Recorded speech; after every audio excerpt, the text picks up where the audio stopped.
Look, I get it. Everyone's talking about moving to Kansas City like it's the next gold rush. But guess what? Sometimes it's not all sunshine and barbecue over here in KC. And in this video, I'm going to give you 3 solid reasons why you want to hold off on buying a home in KC right now. And I may be crazy for spilling these secrets, possibly, but I'd rather keep it real than see you drive into a market that might be not your best move yet. Stay tuned because we're about to get real about all these hidden pitfalls. Now, if you're wondering who the heck is this guy, why should I listen to him? Well, I'm Big Mike. I'm actually a local Kansas City real estate agent specializing here in the Kansas City Northland area. And if you're looking to make a move still despite this video, feel free to reach out to me. I help a lot of people every single year make a move, and I could definitely help you. If you're wondering, well, I'm not sure if I trust you, find me on Google, find me on Instagram, find me anywhere that social media is present. Do your own research. I got reviews to back it up. But without further ado, let's dive on in. Reason number 1. Man, it is a very competitive market still. And then when we say bidding wars, think of it like Black Friday. But instead of discounted TVs, you're battling for a house that's going tens of thousands over asking. And in Kansas City, especially in hot neighborhoods like Brookside, Waldo, or certain spots in the Northland, it's not unheard of to see 8, 9, 10 offers on a single listing within days. That could be a stressful roller coaster for any buyer out there, let alone someone new to the game. Now, escalation clauses are some next level stress. That's where you basically say, hey, I'll pay $1,000 more than the highest offer up to a certain limit. Sounds fancy, right? Except guess what? If everyone plays that same card, it can escalate, no pun intended. Your final purchase price way beyond what you initially expected. Before you know it, you're thinking, did I just offer $50K over asking and am I out of my mind? The bottom line, if you hate chaos, if you can't stomach a dogfight for every home you like, or if you're worried about going way above your comfort zone, these bidding wars can be a massive red flag for some. And then sometimes paying too much now means you'll feel buyer's remorse in a very short amount of time. So if you're not ready to throw down in these auctions, maybe pause on that home buying plan.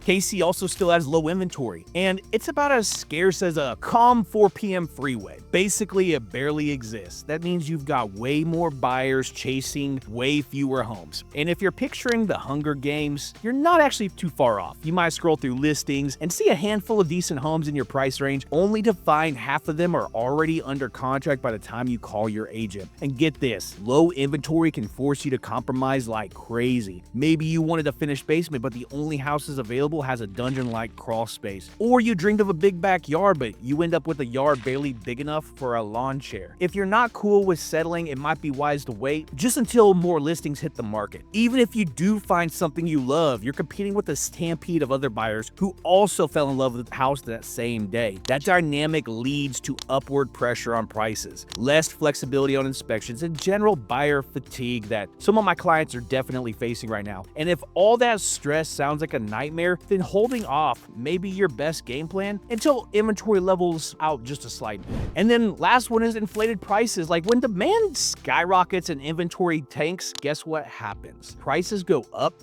and away. Some KC neighborhoods have seen prices increase as rates that's borderline suspicious. Are we nearing a peak, a plateau? That's the million-dollar question that most people are asking me, and you don't want to be the buyer who purchased at the absolute top of the market, only to watch prices soften a year later. Overpaying can also cause appraisal headaches. Appraisers look at past sales, not today's hyped-up bidding wars. So if the appraisal comes in low, you might have to cough up some difference in the cash. It's a rude awakening when you realize the lender won't just magically cover an inflated purchase price. Sure, some will argue real estate always goes up in the long run, but timing absolutely matters. If you buy when prices are artificially pumped, you might spend years waiting for your property value to catch up to your mortgage. If that doesn't align with your timeline or risk tolerances, you might be better off renting or waiting it out until the market cools just a little bit. Now, reason number 2 is the higher mortgage rates. So even if a 1% increase in your mortgage rate can balloon your monthly payments more than you think, it's a difference between, say, a comfortable monthly budget and a ramen for dinner every type of night scenario. In a heated market like KC's, these rates might climb if the Federal Reserve decides to tighten monetary policy even further. Locking in a rate early is great if rates go higher, but if you're not ready to buy right now, you could end up stuck with a rate that's less favorable than it would be if you waited a few months. It's basically a gamble, like playing poker with the Fed. If you lose, your monthly payment is the price you pay for rolling the dice. If the concept of rate volatility makes your blood pressure spike, consider holding off. Buying under high rates might trap you in an expensive mortgage. Sure, you could always refinance if the rate dips, but that's another round of closing costs, paperwork, and time spent. If your finances are tight, any extra expense could be a deal breaker, so just hold off for right now.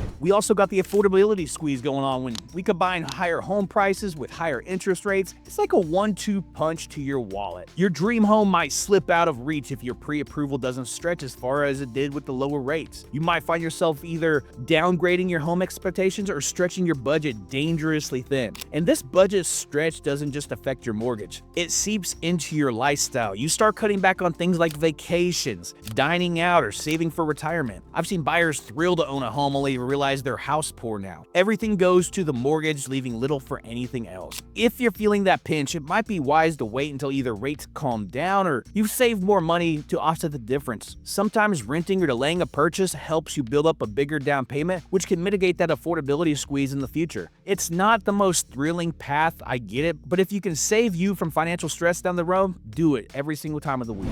And then we always got the uncertain economic climate, so the economy's been on a roller coaster lately, and we all know pandemics, supply chain hiccups, global tensions, you name it, tariffs. If you're not feeling stable in your job, or if you foresee a big change in your industry, jumping into a big mortgage might not be your smartest move right now. A layoff or pay cut could devastate your budget if you're locked into a hefty payment. Even if you're secure in your position, rising inflation can mean every aspect of your life gets pricier. Groceries, gas, utilities. Piling a higher mortgage payment on top of that can leave you financially vulnerable. Risk management is absolutely key, especially if you want to keep a financial cushion for emergencies. Wait and see might feel frustrating, but sometimes it's better than rushing into a purchase with so many question marks in the larger economy. Having a stable job and a sense of security about the future makes the home buying process journey less nerve-wracking. And if you don't have that, pausing might protect you from the world of financial hurt in the future. Last but not least is the lifestyle, and first one is just the weather and maybe the culture shock if you're coming from not Kansas City. So Kansas City's weather, it's a roller coaster of humidity, scorching summers, and chilly winters, and sometimes all in the same day. If you're coming from a mild climate, get ready for a hot and cold love affair that can wreak havoc on your sinuses and your utilities bills especially. It can be a real shock to the system.